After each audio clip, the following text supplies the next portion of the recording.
Hector Malot, Sans famille, volume 1, chapitre 6. Apprendre à lire. C'étaient assurément des comédiens du plus grand talent que ceux qui composaient la troupe du seigneur Vitalis. Je parle des chiens et du singe, mais ce talent n'était pas très varié. Lorsqu'ils avaient donné 3 ou 4 représentations, on connaissait tout leur répertoire. Ils ne pouvaient plus que se répéter. De là résultait la nécessité de ne pas rester longtemps dans une même ville. 3 jours après notre arrivée à Ussel, il fallut donc se remettre en route. Où allions-nous? Je m'étais assez enhardi avec mon maître pour me permettre cette question. Si je te dis, me répondit-il, que nous allons à Aurillac pour nous diriger ensuite sur Bordeaux et de Bordeaux sur les Pyrénées, qu'est-ce que cela t'apprendra? Il me regarda longuement comme s'il cherchait quelque chose en moi. « Tu ne sais pas lire, n'est-ce pas ?» me dit-il.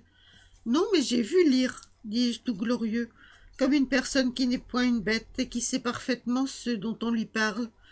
Et il me semble que si vous vouliez m'apprendre, je n'aurais pas mauvaise volonté.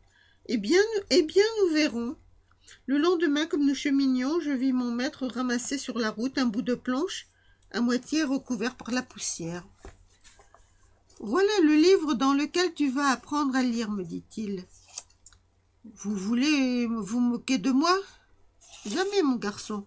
Attends que nous soyons arrivés à ce bouquet d'arbres, nous nous y reposerons, et tu verras comme je peux t'enseigner la lecture avec ce morceau de bois. » Nous arrivâmes rapidement à ce bouquet d'arbres et nos sacs mis à terre, nous nous assîmes sur le gazon.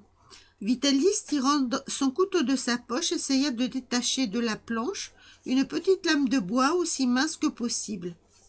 Ayant réussi, il polit cette lame sur ses 2 faces, puis il la coupa en petits carrés, de sorte qu'elle lui donna une douzaine de petits morceaux plats, d'égale grandeur.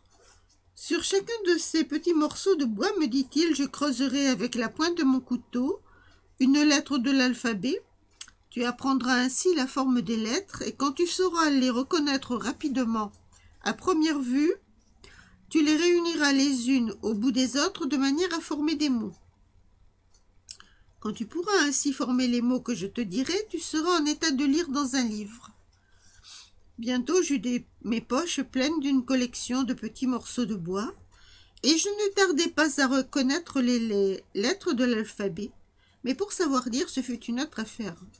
Les choses n'allèrent pas si vite, et il arriva un moment où je regrettais d'avoir voulu apprendre à lire.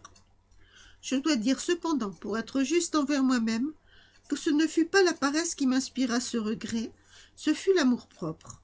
En m'apprenant les lettres de l'alphabet, Vitalis avait pensé qu'il pourrait les apprendre en même temps à Capi, puisque le chien avait bien su se mettre les chiffres des heures dans la tête. Pourquoi n'y mettrait-il pas les lettres? Et nous avions pris nos leçons en commun. Bien entendu, Capi ne devait pas appeler les lettres qu'il voyait, puisqu'il n'avait pas la parole. Mais lorsque nos morceaux de bois étaient étalés sur l'herbe, il devait avec sa patte tirer les lettres que notre maître nommait. Tout d'abord, j'avais fait des progrès plus rapides que lui, mais si j'avais l'intelligence plus prompte, il avait en revanche la mémoire plus sûre. Une chose bien apprise était pour lui une chose sue pour toujours. Alors, quand je me trouvais en faute, notre maître ne manquait jamais de dire « Capi saura lire avant Rémi », et le chien, comprenant sans doute, remuait la queue d'un air de triomphe. Plus bête qu'une bête, c'est bon dans la comédie, disait encore Vitalis, mais dans la réalité c'est honteux. Cela me piqua si bien que je m'appliquai de tout cœur, et tandis que le pauvre chien en restait à écrire son nom en triant les 4 lettres qui le composent, parmi toutes les lettres de l'alphabet, j'arrivai enfin à lire dans un livre. Maintenant que tu sais lire l'écriture, me dit Vitalis, veux-tu apprendre à lire la musique? Est-ce que quand je saurai la musique, je pourrai chanter comme vous? Vitalis chantait quelquefois, et sans qu'il s'en doutât, c'était une fête pour moi de l'écouter. Tu voudrais donc chanter comme moi? Oh, pas comme vous, je sais bien que cela n'est pas possible. Quand vous chantez, vous faites de moi ce que vous voulez. J'ai envie de pleurer ou bien j'ai envie de rire. Et quand vous chantez un air doux et triste, cela me ramène auprès de Mère Barberin. C'est à elle que je pense. Et pourtant, je ne comprends pas les paroles que vous prononcez, puisqu'elles sont italiennes. Je lui parlais en le regardant.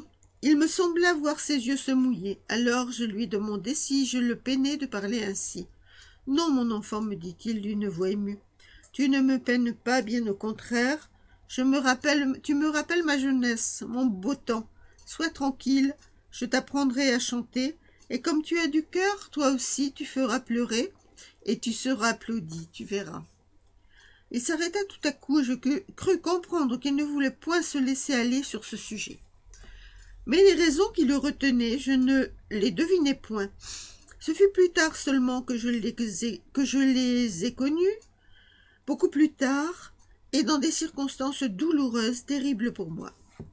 Dès le lendemain, mon maître fit pour la musique ce qu'il avait déjà fait pour la lecture, c'est-à-dire qu'il recommença à tailler des petits carrés de bois qu'il grava avec la pointe de son couteau.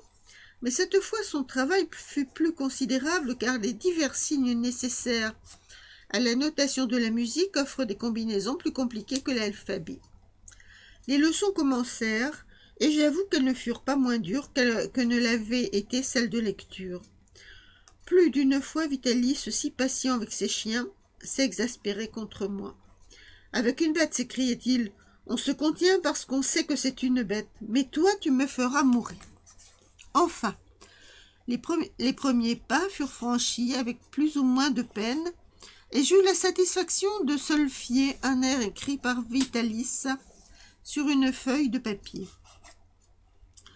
Ce jour-là, il me donna de bonnes petites tapes amicales sur chaque joue en déclarant que si je continuais ainsi, je deviendrais certainement un grand chanteur.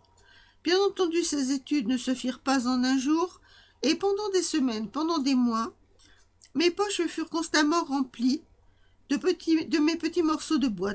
D'ailleurs, mon travail n'était pas régulier comme celui d'un enfant qui suit les classes d'une école.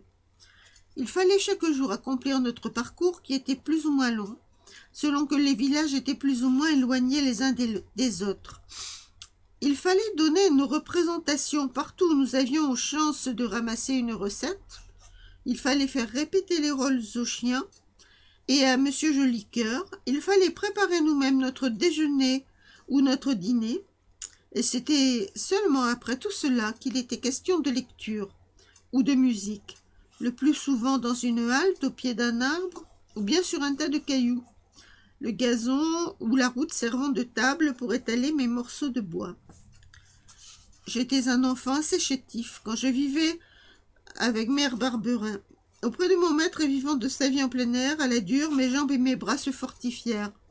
Mes poumons se développèrent, ma peau se cuirassa, et je devins capable de supporter sans en souffrir le froid comme le chaud, le soleil comme la pluie, la peine, les privations, les fatigues.